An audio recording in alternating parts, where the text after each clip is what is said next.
محترم ناظرین، السلام علیکم ورحمۃ اللہ وبرکاتہ۔ میں گہری نیند سو رہا تھا جب دروازے پر دستک ہوئی۔ میں ہڑبڑا کر اٹھا، دروازہ کھولا، سامنے دو لوگ کھڑے تھے۔ فوراً کہنے لگے، ایک قبر کھودو بھائی۔ میں نے حیرت سے دیکھا اور کہا۔ اس وقت دونوں نے اسبات میں سر ہلایا۔ میں نے اوزار اٹھائے اور باہر نکل آیا۔ ایک شخص کے ہاتھ میں کفن میں لپٹا وجود تھا۔ میں نے سوالیہ انداز میں پوچھا، کیا عمر ہے بچے کی؟ ابھی پیدا ہوا تھا، اس شخص نے مدھم آواز میں جواب دیا۔ میں نے قبر کھودی تو دونوں نے کفن میں لپٹا بچہ میری طرف بڑھایا۔ جیسے ہی بچے کو تھاما، میرا وجود کانپنے لگا، کیونکہ وہ بچہ تو گھر میں مکمل خاموشی ہو رہی تھی۔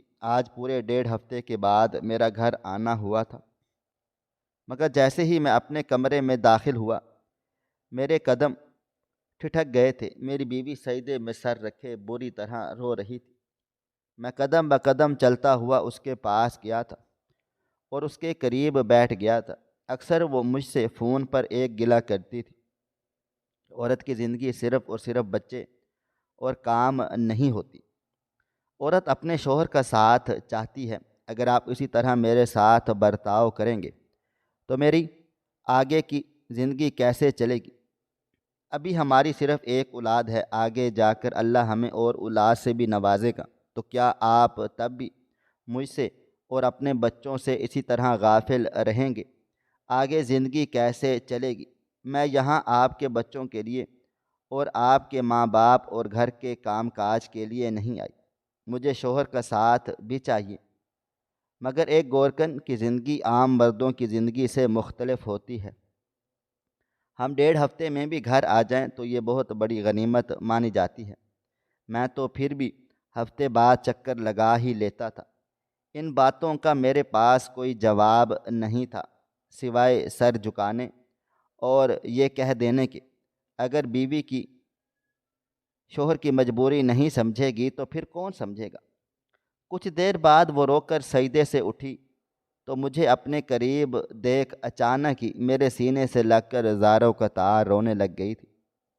مجھے معاملہ کچھ گڑبڑ محسوس ہوا تھا۔ میں اس کے بالوں کو سہلاتے ہوئے بولا، کیا ہوا ہے روبینہ؟ کیوں رو رہی ہو؟ گھر آ گیا ہوں میں۔ جبکہ وہ سسکیاں بھرتے ہوئے بولی، یہی تو مسئلہ ہے، آپ ہمیشہ دیر سے گھر آتے ہیں جب سب برباد ہو جاتا ہے۔ اس کی بات سن کر میں نے حیران ہو کر اس کی طرف دیکھا تھا جب وہ بستر کی طرف اشارہ کرتے ہوئے بولی، 3 دن سے ہماری اولاد بخار میں تپ رہی ہے۔ آپ کے ابو سے کہا تو انہوں نے صاف کہہ دیا کہ ان کے پاس اتنا پیسہ نہیں کہ میری بیٹی کا علاج کروا سکیں۔ آپ کی امی نے بھی صاف کہہ دیا ہے کہ تمہارے تو نخرے ہی ختم نہیں ہوتے، ہر آئے دن کوئی نہ کوئی مسئلہ لے کر ہمارے سر پر نازل ہو جاتی ہو۔ اب آپ خود بتائیں، جب آپ گھر نہیں ہوں گے تو میں ان کے پاس ہی جاؤں گی نا۔ پیسوں کا مسئلہ نہیں تھا، میں نے ان سے کہا بھی کہ میں امی سے لے لیتی ہوں، ہم بچی کو دوا دلا کر لے آتے ہیں، مگر انہوں نے صاف انکار کر دیا۔ ان کا کہنا ہے کہ خود ہی ٹھیک ہو جائے گی۔ اب آپ خود بتائیں، 1 1.5 سال کی بچی کیسے ٹھیک ہوگی جب تک اسے دوائی نہیں ملے گی؟ ابھی بھی وہ اتنے تیز بخار میں ہیں۔ میں اللہ سے آپ کی ہی دعا کر رہی تھی کہ آپ گھر آ جائیں، خدا کے لیے اسے ہسپتال لے کر چلیں، اس کی طبیعت ٹھیک نہیں ہے۔ اپنی بیوی کی بات سن کر میں فوراً اپنی جگہ سے کھڑا ہوا تھا۔ بستر پر بیٹھ کر میں نے اپنی بچی کے ماتھے پر ہاتھ رکھا تو میرا دم نکلنے کے در پر آ گیا تھا۔ وہ تو توے کی مانند تپ رہی تھی۔ میں اس کو دیکھتے ہوئے بولا، جلدی سے چادر لو، ہم ابھی ڈاکٹر کے پاس چلتے ہیں۔ مجھے حیرانگی اپنی ماں پر ہو رہی تھی، جو ہمیشہ بچوں کے معاملے میں بہت زیادہ حساس رہی تھی۔ پھر میری اولاد کے معاملے میں انہوں نے ایسا برتاؤ کیوں کیا؟ کیا میرے علاوہ میرا ایک بھائی بھی تھا، ایک بہن بھی تھی، ان کے بھی بچے تھے، مگر اماں ابا ہمیشہ خیال کرنے والے انسان تھے۔ اگر گھر میں پیسے نہیں ہوتے تھے، وہ پڑوس سے ادھار مانگ کر ان کا دوا دارو کر لیا کرتے تھے، مگر میری بیٹی کے معاملے میں ایسا کیوں کیا؟ میں نے دل ہی دل میں طے کر لیا تھا کہ گھر آ کر امی سے اس معاملے پر ضرور تذکرہ کروں گا۔ اگر میں کم کماتا ہوں، گورکن ہوں، تو کیا میری اولاد کے ساتھ ایسا برتاؤ کیا جائے گا؟ میں تو ابا کی وجہ سے ہی اس کام کو اپنے سر لے چکا تھا، ورنہ میرا کبھی بھی ارادہ نہیں تھا کہ میں ایک گورکن کی زندگی گزاروں۔ ابا کی زندگی میں اپنی آنکھوں سے دیکھ چکا تھا۔ بھائی جان نے فوراً ہی بغاوت شروع کر دی تھی، جس کی وجہ سے ہمارا یہ خاندانی کام ان کے سر نہیں آیا تھا۔ میں ہمیشہ ہی خاموش رہتا تھا، امی کا لاڈلا تھا، اس لیے زبردستی میرے سر پر یہ کام تھوپ دیا گیا اور مجھے ساری زندگی کے لیے ایک ایسے کام میں دھکیل دیا گیا جہاں سے صرف مجھے اتنے پیسے مل جاتے جس سے بامشکل گھر ہی چل پاتا تھا۔ نہ میں اپنی اولاد کی خوشیوں کو پورا کر پاتا تھا، نہ اپنی بیوی کی خواہشات کو۔ چند لمحے بعد وہ چادر لے کر آئی تو میں اپنی بچی کو گود میں اٹھائے سیدھا ہسپتال پہنچا تھا۔ ڈاکٹر نے ہمیں دیکھتے ہی کافی کھری کھوٹی سنائی تھی کہ آپ بچی کی کیا حالت کر کے لائے ہیں۔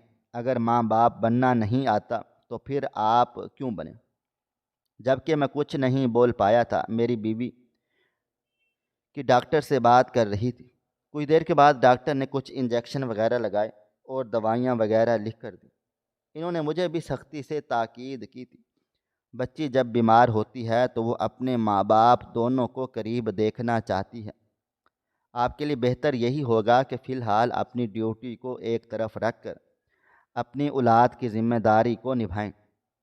جبکہ میں ان کو جواب ہی نہیں دے پایا تھا۔ گورکن کی زندگی عام مردوں کی مانند نہیں ہوتی کہ وہ اپنی مرضی کے مطابق زندگی گزاریں۔ میں صرف اور صرف 1.5 دن کی چھٹی پر آتا تھا، اس کے بدلے میں ایک آدمی رکھتا تھا جسے میں 1.5 دن کا پورے 1,500 روپیہ دیتا تھا۔ اس سے زیادہ میری کوئی اوقات نہیں تھی۔ فی الحال میں اپنی بچی کے ہمراہ گھر واپس آ گیا تھا۔ راستے میں میرے اور میری بیوی کے درمیان کوئی بات چیت نہیں ہوئی تھی۔ وہ مجھے دیکھتے ہوئے بولی، کاشف، آپ یہ نوکری چھوڑ کر ایک عام نوکری کیوں نہیں کرنے دیتے؟ میں بابا جان سے بات کرتی ہوں، وہ آپ کو کسی فیکٹری میں لگا دیں گے جس کا مہینہ آپ کو تقریباً 30 یا 40 ہزار تک ملے گا۔ پیکنگ ڈپارٹمنٹ میں بھی بہت زیادہ سہولتیں آ چکی ہیں۔ جبکہ میں مایوسی سے بولا، اگر ایسا ہوتا تو میں کب کا کسی فیکٹری میں لگ چکا ہوتا، مگر ہماری زندگی میں یہ کام تاحیات لکھ دیا گیا ہے۔ تم اچھی طرح سے جانتی ہو یہ ہمارا خاندانی کام ہے اور شادی کے وقت ہم نے تم سے کچھ بھی نہیں چھپایا۔ پلیز ایسی باتیں کر کے مجھے پریشان نہیں کیا کرو۔ اگر میں یہ کام میں نے چھوڑا تو بہت مشکل ہو جائے گی، ہمارا اس گھر میں رہنا بھی عذاب بنا دیا جائے گا۔ تم اماں اور ابا کو جانتی ہو، میری سچویشن کو سمجھنے کی کوشش کرو۔ جبکہ وہ خاموش ہو گئی تھی۔ میری بیوی کی ایک عادت بہت اچھی تھی، وہ ہمیشہ میرا ساتھ دیتی تھی، کبھی بھی مجھے پریشان نہیں کرتی تھی۔ اکثر میں کبھی ٹوٹ بھی جاتا تھا، پیسوں کی وجہ سے مصیبت میں بھی آ جاتا تھا، تب بھی وہ میرا ساتھ کسی نہ کسی طرح دے ہی دیتی تھی۔ جو پیسے میں اسے خرچے کے لیے دیتا تھا اس میں سے بھی وہ تھوڑے بچا لیتی تھی، مگر اس معاملے میں اس کا ساتھ نہیں دے سکتا تھا۔ ایک مختصر مسافت طے کر کے ہم دونوں میاں بیوی گھر آ گئے تھے۔ میں نے اسے کمرے میں جانے کا اشارہ کیا تھا اور سیدھا اپنے ماں باپ کے کمرے میں آ گیا تھا۔ ارادہ ان دونوں سے ہی بات چیت کرنے کا تھا کہ کیا میری اولاد آپ کے اولاد کی مانند نہیں ہے، کیا میرے بچے آپ کے کچھ بھی نہیں لگتے؟ مگر جب میں کمرے میں آیا تو اگلا لمحہ میرے لیے مزید پریشان کر دینے والا تھا۔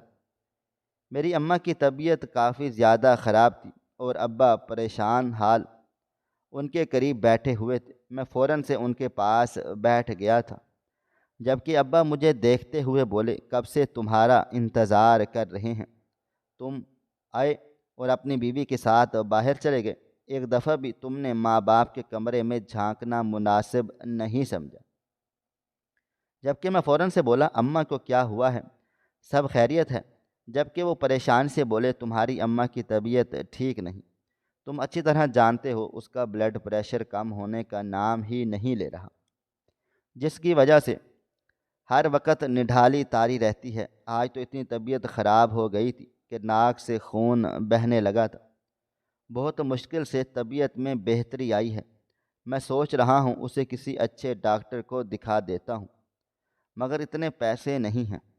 ان کی بات سن کر میں نے جیب میں ہاتھ ڈالا اور 2,000 روپے ان کی طرف بڑھاتے ہوئے بولا، آپ اماں کو دوا دلا کر لے آئیں، اور اگر کم پڑیں تو آپ بڑے بھائی سے بول دینا، میرے پاس تو اتنے ہی ہیں۔ بچے کی طبیعت بھی میری خراب ہے، ابا آپ اسے ڈاکٹر کے پاس لے جاتے، جبکہ وہ غصے سے بولے تھے، ارے میاں تم حد کرتے ہو، میری اپنی بیوی کی طبیعت اتنی خراب ہے کہ میں تمہاری بیٹی کو لے کر کہاں کہاں گھومتا، پیسے جیب میں نہیں ہیں، تمہاری بیوی تو سمجھتی ہی نہیں ہے۔ جبکہ میں بنا کچھ بھی کہے امی کے پاس سے اٹھ گیا تھا۔ ایک فکر مند نگاہ ان کے وجود پر ڈالی تھی اور کمرے سے باہر آ گیا تھا۔ بلا وجہ وہاں بیٹھ کر میں مزید بات کو بڑھانا نہیں چاہتا تھا۔ مجھ میں عادت تھی کہ جب بھی گھر میں کسی چیز کو لے کر فساد ہوتا میں خود ایک طرف ہو جاتا، خاص کر اپنی بیوی کو سمجھاتا تھا کہ بلا وجہ اجھلنے ضرورت نہیں ہے۔ بڑے بزرگ ہیں، اگر آج تم انہیں سمجھو گی مستقبل میں تمہاری اولاد تمہیں سمجھے گی، اس لیے یہ سوچنا نہیں کہ یہ بزرگ ہم پر بوجھ ہیں۔ اور میری بیوی خدا کی طرف سے بھیجی ہوئی میرے لیے ایک نعمت تھی، جو بہت آرام سکون سے میری باتوں کو سمجھ لیتی تھی، مگر میں جانتا ہی نہیں تھا کہ حقیقت اس کے برعکس ہے۔ جیسا انسان کو نظر آ رہا ہے بعض اوقات ایسا نہیں ہوتا، اس کے پیچھے چھپی کئی کہانیاں ہوتی ہیں جو ہماری نظروں سے اوجھل ہوتی ہیں۔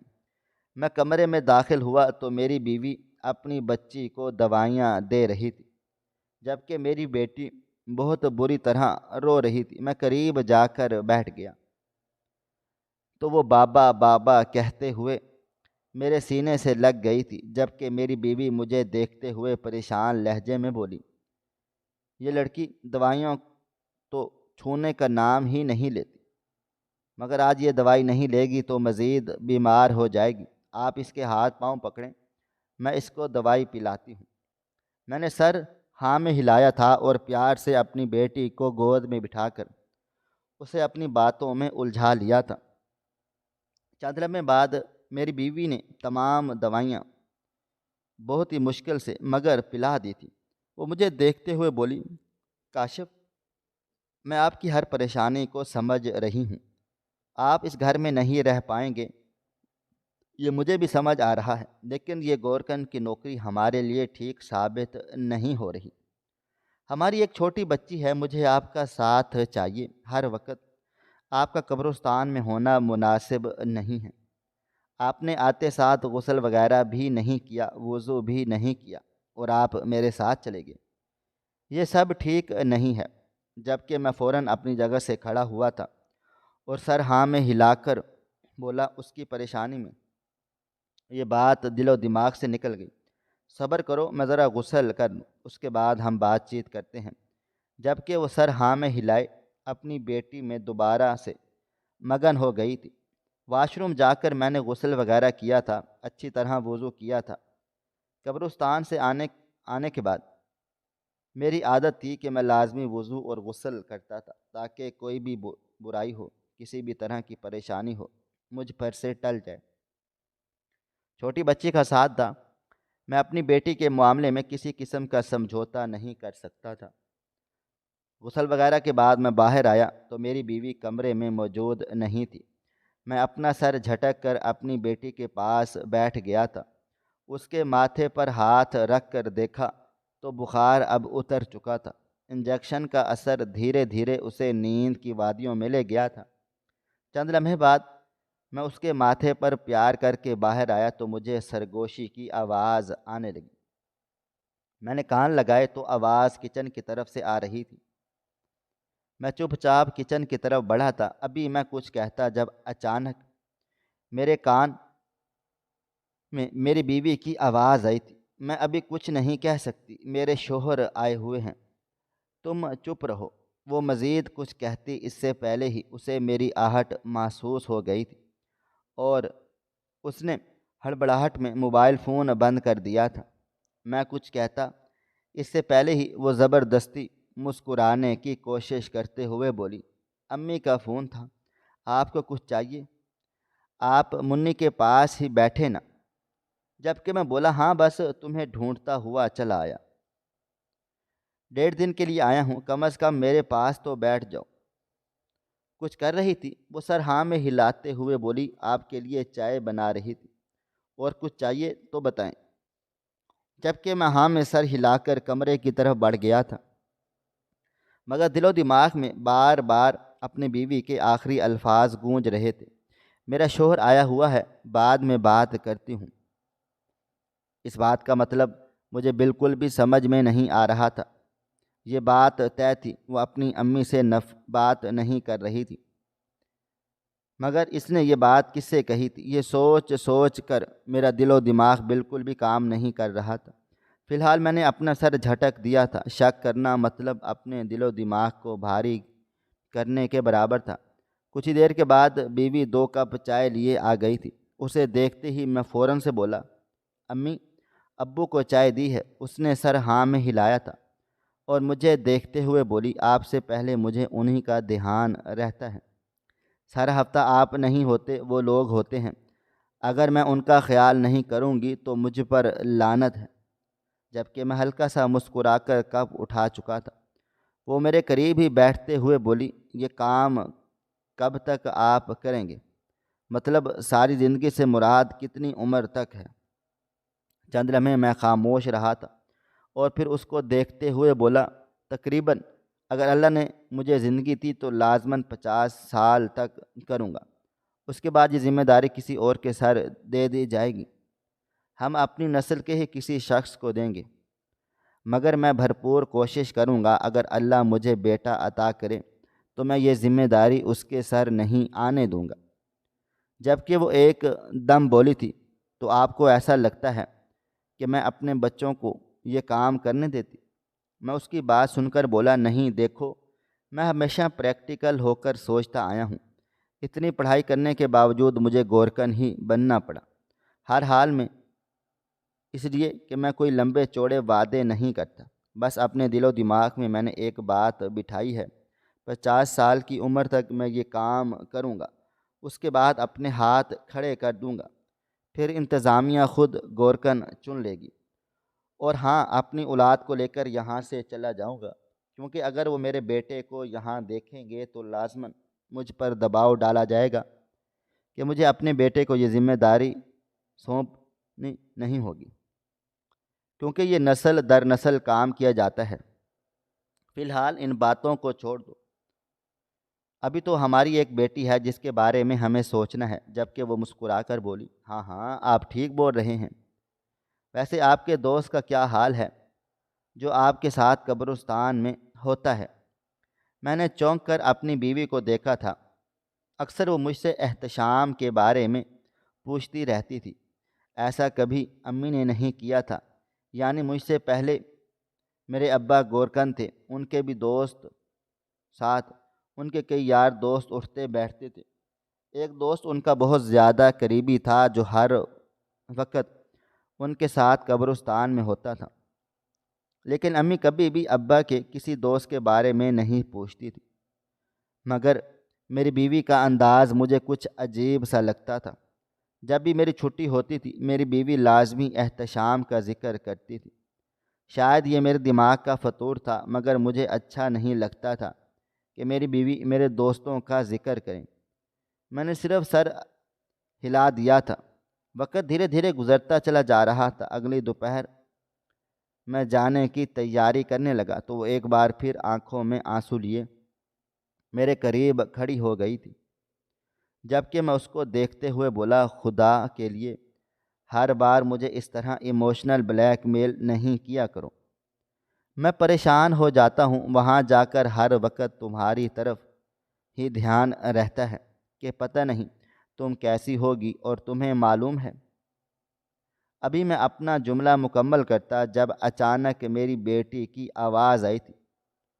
وہ مجھے بابا بابا بول کر اپنی طرف بلا رہی تھی۔ میں ہلکا مسکرایا تھا اور قدم بقدم چلتا ہوا اس کے قریب آ گیا تھا، جھک کر اس کے ماتھے پر پیار کیا تھا اور اسے دیکھتے ہوئے بولا، بابا جا رہے ہیں، آپ اپنا خیال رکھنا اور مما کو بالکل بھی تنگ نہیں کرنا۔ یہ کہتے ہی میں اپنی جگہ سے کھڑا ہو گیا تھا۔ میری بیوی اب بھی آنسوں بھری نظروں سے مجھے دیکھ رہی تھی۔ پتہ نہیں کیوں لیکن میرا دل کہتا ہے اس دفعہ اگر آپ گئے تو بہت نقصان ہو جائے گا، خدا کے لیے مت جائیں۔ اس کی لرزتی ہوئی آواز نہ جانے کیوں میرا خون نچوڑ رہی تھی۔ میں نے گہری سانس لی تھی اور اس کے قریب آ کر بولا، میں کسی جنگ پر نہیں جا رہا، کمانے جا رہا ہوں۔ اگر میں کہیں اور نوکری کروں گا تب بھی مجھے جانا تو پڑے گا نا۔ وہ فوراً سے بولی، تو پھر آپ رات کو واپس آ جائیں گے، پورا دن کام کریں گے یا پھر رات بھر کام کریں گے تو صبح واپس آ جائیں گے؟ یہ کیا طریقہ کار ہے کہ پورا ہفتہ آپ گھر سے غائب رہتے ہیں اور میں آپ کی یاد میں یہاں تڑپتی رہتی ہوں۔ آپ کی بیٹی ہر وقت بابا بابا بولتی رہتی ہے، میری تو زندگی خراب ہو گئی ہے۔ بابا جان سے میں نے کہا بھی تھا کہ میری شادی کسی گورکن سے مت کروائیں، مگر میری سنتا کب ہے کوئی؟ یہ کہتے ہی وہ زاروں کا تار رونے لگ گئی تھی، جبکہ میں ضبط سے آنکھیں بند کیے خاموشی سے گھر سے باہر آ گیا تھا۔ میں جب بھی قبرستان جانے کے لیے تیار ہوتا تھا میری بیوی یہی سب کچھ کرتی تھی۔ اس کا رونا مجھے بہت اذیت پہنچاتا تھا، لیکن میں کیا کرتا؟ میں بے حد مجبور تھا، اپنے کام کو نہیں چھوڑ سکتا تھا۔ اگر میں کام چھوڑ دیتا تو میرے گھر کا گزارا بہت مشکل ہو سکتا تھا۔ راستے بھر بھی میرے دل و دماغ میں میری بیوی کی نم آنکھیں ہی گھومتی رہی تھیں، مگر مجبوراً مجھے کام پر آنا پڑا تھا۔ میں قبرستان میں داخل ہوا تو وہی وحشت، وہی سناٹا میرا انتظار کر رہا تھا۔ تمام قبروں کو سلام کر کے میں نے دروازے پر کھڑے ہو کر فاتحہ پڑھی تھی۔ تمام امت مسلمہ جو اس وقت دنیا سے جا چکے ہیں ان لوگوں کو وہ فاتحہ بخشی تھی، اور اپنے کمرے کی طرف چلا گیا تھا۔ میں اندر داخل ہوا تو سامنے ہی میرا دوست بیٹھا ہوا تھا۔ مجھے دیکھتے ہی وہ مسکرا کر کھڑا ہوا اور ہاتھ ملاتے ہوئے بولا، سلام ہے بھائی تم پر، جو اتنی آسانی سے پورا ہفتہ یہاں گزار دیتے ہو۔ میرے لیے صرف 1.5 دن گزارنا عذاب بن جاتا ہے، مگر کیا کروں، پیسہ تو کمانا ہے، انسان کو اپنی زندگی مشکل میں ڈالنی ہی پڑتی ہے۔ جبکہ میں نے مسکرا کر سر اسبات میں ہلا دیا اور اپنی جیب سے پیسے نکال کر اس کے ہاتھ میں تھما دیے تھے، اور اس کو دیکھتے ہوئے بولا، یار تم کوشش کرو، اگر کوئی اس قبرستان کی ذمہ داری اٹھائے، مطلب کوئی ذمہ دار گورکن ہو تو مجھے بتانا۔ میری بات سن کر اس نے حیرانی بھری نظریں سے مجھے دیکھا تھا اور بے اختیار بولا، یہ کام تمہارا خاندانی کام ہے، یہ قبرستان تمہارے باپ دادا کے زمانے سے سنبھالا جا رہا ہے، تم اپنی ذمہ داری کسی اور کو دو گے؟ جبکہ میں سر ہاں میں ہلا کر بولا، یار آج کے زمانے میں اور پہلے کے زمانے میں بہت فرق تھا۔ پہلے کے پیسے کم ہونے کے باوجود بھی انسانوں کی تمام ضروریات کو پورا کر دیتے تھے، اور آج کے دور میں زیادہ پیسہ ہونے کے باوجود انسان اپنی مشکلات حل نہیں کر پاتا۔ میری بیوی پڑھی لکھی ہے اور میں بھی پڑھا لکھا ہوں، بچی ہے، اس کا مستقبل ہے، پھر اللہ مجھے بیٹا بھی عطا کرے گا۔ اگر میں نے اس رسم کو ابھی ختم نہیں کیا تو یہ رسم آگے بھی چلی جائے گی اور میری اولاد کو یہاں کا نظام سنبھالنا پڑے گا، جو میں نہیں چاہتا۔ میری بات سن کر وہ بولا، اچھا ٹھیک ہے، تمہاری بات مجھے سمجھ تو نہیں آئی، لیکن میں تمہارے لیے کوئی گورکن ضرور تلاش کروں گا، مگر تمہیں انتظامیہ سے بات کرنی ہوگی، تمہارے بابا تمہیں اجازت دیں گے۔ جبکہ میں بنا کچھ بھی کہے خاموشی سے اپنا سامان رکھنا شروع ہو گیا تھا۔ میرے نظر انداز کرنے پر اس نے میرا کندھا تھپ تھپایا تھا اور مجھے دیکھتے ہوئے بولا، یہ فیصلے بڑوں کی مرضی سے لیے جائیں تو زیادہ بہتر ہوتا ہے، اپنی من مرضی نہیں کرنی چاہیے، نقصان اٹھاؤ گے، یہ نظام برسوں سے چلا آ رہا ہے، کہیں تم یہ قدم اٹھا کر اپنے لیے کوئی نئی مصیبت میں کھڑی نہ کر لو۔ یہ کہہ کر وہ چلا گیا تھا، جبکہ میں حیرت سے اس کی پشت کو دیکھتا رہ گیا کہ یہ بات کیا کہہ کر گیا ہے۔ نہ جانے کیوں میرا دل لمحے بھر کے لیے کپ کپا سا گیا تھا۔ میں بے اختیار پلٹ کر اسے دیکھنے لگا، مگر وہ بنا کچھ بھی کہے مزید چلا گیا۔ میں چپ چاپ واپس چارپائی پر بیٹھ گیا تھا اور ایک گہری سانس لے کر ادھر ادھر دیکھنے لگا تھا۔ اب میری زندگی میں بس ایک ہی دھن میرے سر پر سوار ہو چکی تھی، بیوی اور بیٹی کے لیے مجھے یہ کام چھوڑنا تھا۔ میں مزید کچھ سوچتا، اسی پل کمرے کا دروازہ بجا تھا۔ میں اپنی جگہ سے کھڑا ہوا، دروازہ کھولا تو سامنے 3 آدمی کھڑے تھے، دیکھنے میں کافی مہذب گھرانے سے معلوم ہو رہے تھے۔ وہ مجھے دیکھتے ہوئے بولے، ایک قبر تیار کروانی ہے، انسان 6 فٹ کا ہے۔ میں سر ہاں میں ہلا کر اپنا کمرہ بند کیے ان کے ساتھ جگہ دیکھنے چلا گیا تھا۔ وہ لوگ کافی عجیب برتاؤ کر رہے تھے، آگے پیچھے دیکھ کر چل رہے تھے۔ وقت ظہر کا ہو رہا تھا۔ میں ان کو دیکھتے ہوئے بولا، تدفین کب کریں گے آپ لوگ، تاکہ میں اس حساب سے سب تیار کر لوں۔ جبکہ وہ کچھ مجھے دیکھتے ہوئے بولے، بس عصر میں آپ ساری تیاری مکمل کر لیں، اور ہاں ہو سکے تو کسی انتظامیہ وغیرہ کا ہونا یہاں ضروری نہیں ہے، اور نہ ہی کسی اور شخص کا۔ ہم آپ کو اس کے الگ سے پیسے دیں گے، اور ہاں تھوڑا ترتیب کرنی ہے، مطلب اس طرح قبر بنانی ہے کہ اس میں ابھار نہ ہو، بس سیدھا روڈ کی طرح ہو۔ میں نے حیرت سے ان کی طرف دیکھا تھا کہ یہ کیا طریقہ ہو گیا، مگر فی الحال میں نے کچھ بھی نہیں بولا تھا اور سر ہاں میں ہلا دیا۔ اکثر لوگ ایسے ہوتے ہیں جو منظر پر چیزوں کو نہیں لانا چاہتے، مگر یہ کیس میرے پاس ایسا پہلا آیا تھا۔ فی الحال وہ مجھے قبر وغیرہ کی رقم اور پرچی وغیرہ بنا کر چلے گئے تھے۔ میں اپنے کام میں مگن ہو گیا تھا۔ تقریباً عصر تک میں نے تمام کام پورے کر لیے تھے۔ ہمارے قبرستان میں ویسے بھی کوئی انتظامیہ کا نظام نہیں تھا، صرف کچھ ایسے لوگ تھے جو قبر وغیرہ کے پیسے لینے کے لیے آتے تھے اور چلے جاتے تھے۔ میں ان پیسوں میں 1 روپیہ کا بھی گھاٹا نہیں کر سکتا تھا، کیونکہ ان پیسوں میں اگر میں گھاٹا کروں گا تو مجھے اللہ تعالیٰ کو منہ دکھانا ہے، اور اس بات سے مجھے بہت زیادہ خوف آتا تھا۔ میرے بابا جان مجھے اکثر بیٹھ کر یہ بات سمجھاتے رہتے تھے کہ کبھی بھی کوئی بڑی پارٹی آئے، وہ تمہیں الگ سے خوش ہو کر پیسے دے رہی ہو تو تم اپنی جیب میں ڈال لینا، مگر جو قبر کے پیسے ملیں اس میں سے 1 روپیہ نہیں کھانا، کیونکہ یہ اللہ اور تمہارا حساب ہوگا۔ اور جتنی قبریں میں اب تک کھو چکا تھا، میں ایسا کوئی غلط کام کرنے کی ہمت بھی نہیں رکھتا تھا۔ کئی ایسے واقعات میں زندگی میں بھی ہو چکے تھے کہ قبر کھودی اور اس میں سے آگ نکل رہی ہو، اتنی تپش ہو کہ آپ اس میں کھڑے بھی نہ ہو پائیں۔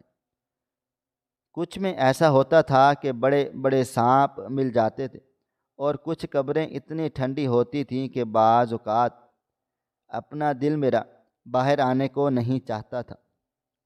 بے شک اللہ تعالیٰ جس کو سکون دینا چاہے وہ دیتا ہے، اور جس کو عذاب دینا چاہے وہ بھی دیتا ہے۔ وقت کی رفتار دھیرے دھیرے گزرتی جا رہی تھی۔ تقریباً عصر کی نماز کے بعد 4 آدمی اس قبر کے پاس آ گئے تھے۔ میں فوراً ہی وہاں پہنچ گیا تھا، کیونکہ میرا ہونا ضروری تھا۔ میں حیران تھا، اتنا لمبا چوڑا آدمی اور صرف 4 لوگ لے کر آئے تھے۔ جتنے امیر وہ لوگ نظر آ رہے تھے، ان کو چاہیے تھا کم از کم 500 یا 1000 بندہ جنازے میں شریک ہو، مگر میں نے کوئی بات نہیں کی تھی۔ ان کے ساتھ مل کر میں نے اس آدمی کو بہت آرام سے قبر میں اتارا تھا اور پھر اس پر مٹی ڈالنا شروع کر دی تھی۔ ان چاروں نے ایک ہی بات کہی تھی، دھیان رہے قبر بالکل بھی ابھار والی نہ ہو، اور کوئی تختی وغیرہ لگانے کی بھی ضرورت نہیں ہے۔ جبکہ میں بنا کچھ بھی کہے اپنے کام میں مگن ہو گیا تھا۔ وہ لوگ آخر تک رہے تھے، اور پھر ایک آدمی میرے ہاتھ میں لفافہ دباتے ہوئے بولا، یہ تمہارا انعام ہے، اور ہاں اس طرف کوئی آیا کرے تو ہمیں اس نمبر پر تم بتا دو گے، تمہاری بڑی مہربانی ہوگی۔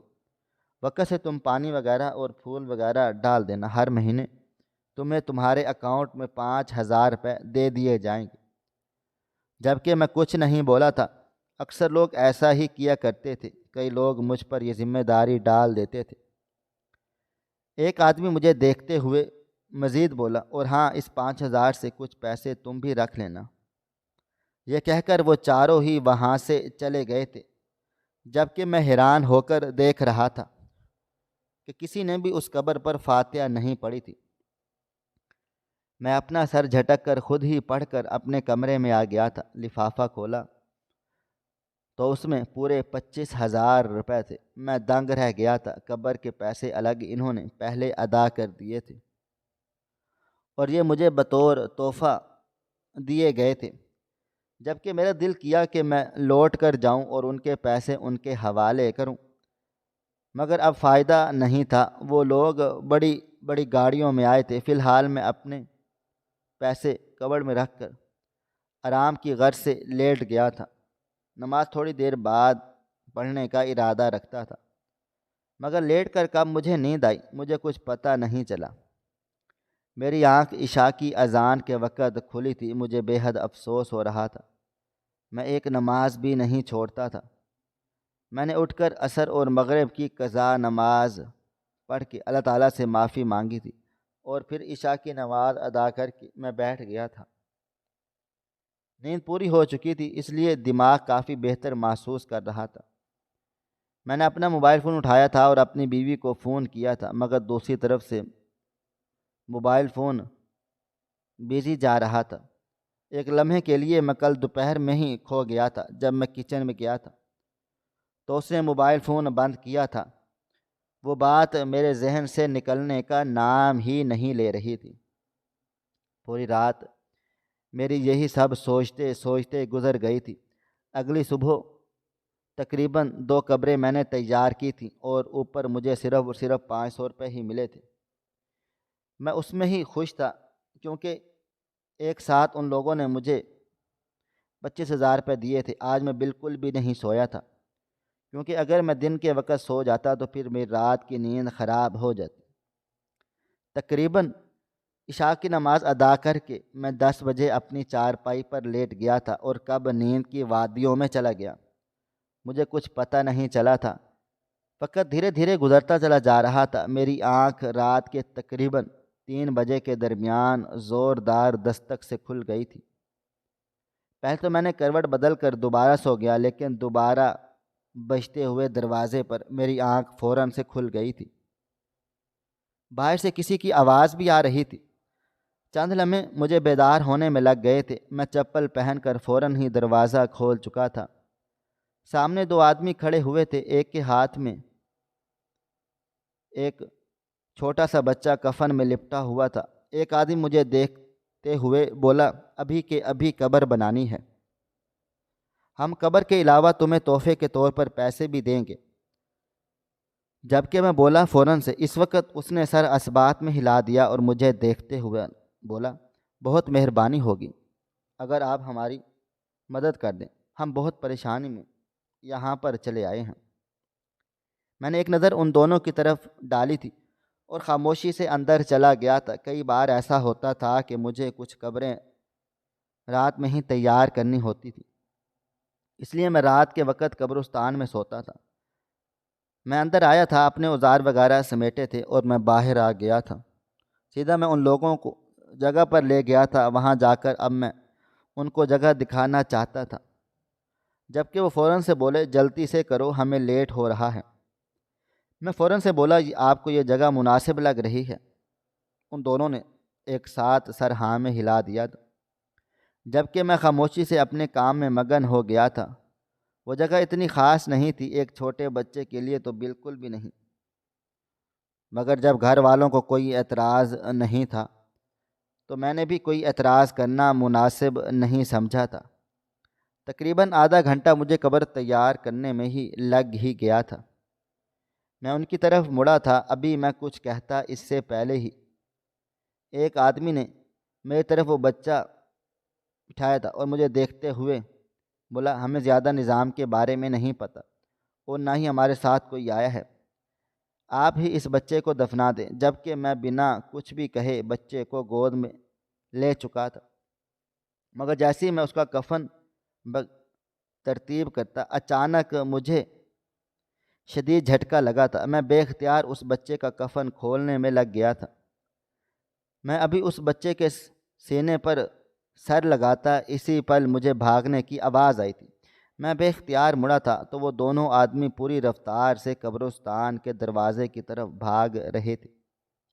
میں نے حیرت سے ان کی طرف دیکھا تھا، جبکہ میری نظر اس بچے پر دوبارہ گئی۔ میں نے جیسے ہی اس کے سینے پر سر لگایا، میں اگلا سانس نہیں لے پایا تھا، کیونکہ وہ بچہ سانسیں لے رہا تھا اور اسے کفن میں لپیٹ کر وہ لوگ لے آئے تھے۔ کیا وہ بچہ زندہ دفنا دینا چاہتے تھے؟ لمحے بھر کے لیے میں سانس لینا بھول گیا تھا، مگر بچے کی رفتار سانس لینے کی بہت مدھم تھی۔ میں بنا سوچے سمجھے قبرستان کے دروازے کی طرف بھاگا تھا۔ میں کسی بھی طرح ہسپتال پہنچ کر اس بچے کو بچا لینا چاہتا تھا۔ وہ ایک لڑکا تھا، میں اسے فوراً ہی قریبی ہسپتال لے کر پہنچ گیا تھا۔ ایمرجنسی میں اسے فوراً بچے وارڈ میں جمع کر لیا گیا تھا۔ میں بے چین ہو کر وہاں ٹھہر رہا تھا۔ اسی وقت میری جیب میں 1 روپیہ بھی نہیں تھا۔ کچھ سوچ کر میں نے اپنی بیوی کو فون کیا تھا اور تمام حالات سے آگاہ کر کے اسے پیسوں کی جگہ بھی بتائی تھی اور وہ اسے ہسپتال آنے کا بول دیا تھا۔ مجھے اب یقین تھا وہ یہاں پہنچ جائے گی۔ تقریباً 1 گھنٹے کے بعد وہ پیسے لے کر ہسپتال آ چکی تھی۔ مجھے دیکھتے ہی وہ پریشان ہو کر بولی، یہ کس کا بچہ ہے اور آپ نے مجھے اتنی جلد بازی میں کیوں بلایا ہے، اور آپ کے پاس اتنے سارے پیسے کہاں سے آ گئے؟ جبکہ میں اس کو دیکھتے ہوئے بولا، تم صرف اس بچے کی صحت یابی کے لیے دعا مانگو، میں تمہیں سب بتاؤں گا۔ جبکہ وہ سر ہاں میں ہلا کر خاموش ہو گئی تھی۔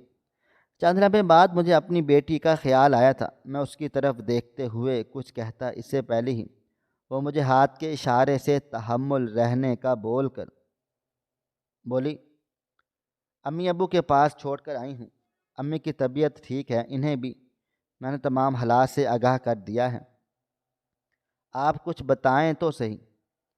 جبکہ میں اب دھیرے دھیرے سے اسے پوری کہانی بتانے لگا تھا کہ کس طرح سے وہ 2 لوگ آئے، کس طرح انہوں نے اس بچے کو میرے حوالے کیا۔ جبکہ وہ فوراً سے بولی، یقیناً اس کے پیچھے کوئی بہت بڑا راز ہے، بس اللہ تعالیٰ سے دعا ہے کہ سب خیر خیریت سے ہو جائے۔ جبکہ میں سر ہلا کر خاموش ہو گیا تھا۔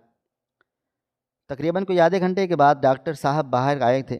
میں فوراً ان کی طرف لپکا تھا۔ وہ مجھے دیکھتے ہوئے بولے، آپ بچے کے والد ہیں؟ ایک لمحے کے لیے میرا دل زور زور سے دھڑکا تھا۔ میں سر نفی میں ہلا کر ان کو بھی مختصر کر کے پوری کہانی بتا چکا تھا۔ جبکہ وہ میری بات سن کر بولے، آپ جیسے انسان بھی اس دنیا میں حیات ہیں، یہ ایک بہت بڑی بات ہے، ورنہ آج کے دور میں کوئی کسی کا نہیں سوچتا۔ آپ اپنی جان پر کھیل کر اس بچے کو لائے ہیں۔ آپ نے ایک دفعہ نہیں سوچا کہ آپ پر پولیس کیس بھی ہو سکتا ہے۔ جبکہ میں اب تھوڑا سا پریشان ہوا تھا۔ وہ میرے کندھے پر ہاتھ رکھ کر بولے، تم جس طرح اس بچے کو لائے ہو، تمہاری تھوڑی بہت انویسٹیگیشن ضرور ہوگی، اور رہی اس بچے کی بات، خدا کا لاکھ لاکھ شکر ہے کہ وہ ٹھیک ٹھاک ہے، مگر کفن باندھنے کی وجہ سے اس کا سانس کافی حد تک گھٹ گیا تھا۔ لیکن بر وقت ہسپتال پہنچانے کی وجہ سے ہم اس بچے کو بچا چکے ہیں۔ لیکن ہم نے پولیس کو اطلاع دے دی ہے، تمہیں انہیں بیان دینا ہوگا۔ کیا تمہارے قبرستان میں کوئی CCTV فوٹیج وغیرہ ہے؟ میں چند لمحے خاموش رہا تھا اور پھر سر ہاں میں ہلا کر بولا، ہاں ہے، کیونکہ پیسے کی وجہ سے میرے کمرے کے باہر لگایا گیا تھا، ہم اس میں ان دونوں کا چہرہ دیکھ سکتے ہیں۔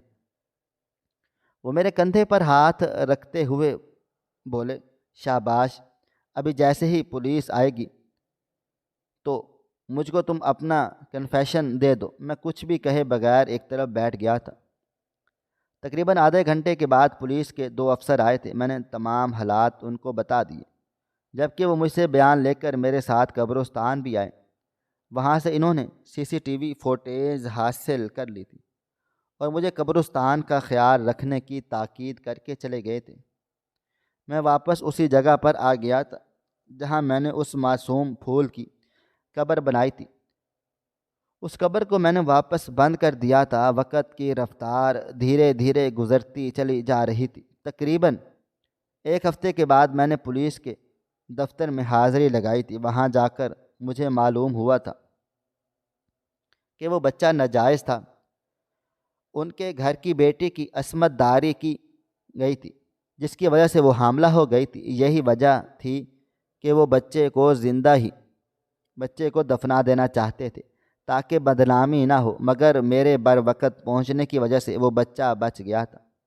میں نے فوراً ہی اس بچے کی معلومات لی تو وہ بولے ہم نے وہ بچہ ان کے سپرد کرنا چاہا مگر ان لوگوں نے اس بچے سے ذمہ داری ہٹا لی ہے، اس لیے بچہ یتیم خانے پہنچا دیا گیا ہے۔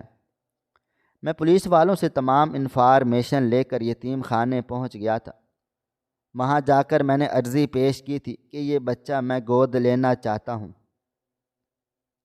مگر ان لوگوں کا کہنا تھا کہ آپ گورکن ہیں، آپ کے گھر کے حالات کافی زیادہ خراب ہیں، آپ ایک بچے کو اڈاپٹ کر رہے ہیں، آپ کس طرح سے اس کو پالے پوسیں گے؟ جبکہ میں فوراً ہی بول پڑا تھا کہ میں کہیں اور نوکری کروں گا، یہ گورکن کی نوکری چھوڑ دوں گا، مگر مجھے یہ بچہ چاہیے۔ میرے کہنے پر انہوں نے بات نہیں مانی۔ پہلے میں نے اپنی مرضی سے اس کام سے استعفیٰ دے دیا تھا۔ میرے بڑے بھائی، میرے بابا جان سب مجھ پر بہت زیادہ غم و غصہ ہوئے تھے۔ انتظامیہ کے لوگوں نے مجھ سے منہ موڑ لیا تھا، مگر میں اب فیصلہ لے چکا تھا۔ میری بیوی کو مسئلہ تھا، میری بچی پریشان ہوتی تھی، اور اب ایک بچہ جس سے میں اپنا بیٹا بنانا چاہتا تھا، اور پھر وہی ہوا تھا جو طے پایا تھا۔ میری بیوی نے اپنے گھر والوں کے ذریعے میری نوکری پیکنگ ڈپارٹمنٹ میں لگائی تھی، جہاں پر مجھے پورے 50,000 روپے مہینہ کا دیا جا رہا تھا، اور یہاں بامشکل مجھے 20,000 روپے ہی مہینہ ملتا تھا۔ کچھ قانونی کارروائی کی گئی تھی اور مجھ سے ہمدردی کے طور پر وہ بچہ میرے حوالے کر دیا گیا تھا۔ میں جب گھر لے کر وہ بچہ پہنچا تو میرے گھر والوں نے بہت زیادہ باتیں بنائی تھی کہ اب تم ایک ناجائز بچے کو پالو پوسو گے، مگر میری بیوی نے اس موقع پر میرا ساتھ دیا تھا اور اس نے مجھے بتا دیا تھا کہ وہ میرے لیے ایک اچھی نوکری تلاش کر رہی تھی، جس کی وجہ سے اکثر وہ میرے خاطر میرے دوست احتشام سے بات چیت بھی کرتی تھی۔ مجھے سن کر بہت برا لگا تھا۔ ہمارے درمیان کچھ عرصہ بات چیت بند ہو گئی تھی، لیکن پھر میں نے ہی سمجھداری کا فیصلہ کر کے اس سے بات چیت کر لی تھی، مگر اس نے اس بچے کو اپنے بیٹے کی طرح پالنا شروع کر دیا تھا، اور اللہ تعالیٰ نے 1 سال کے بعد مجھے ایک اور بیٹے سے بھی نواز دیا ہے۔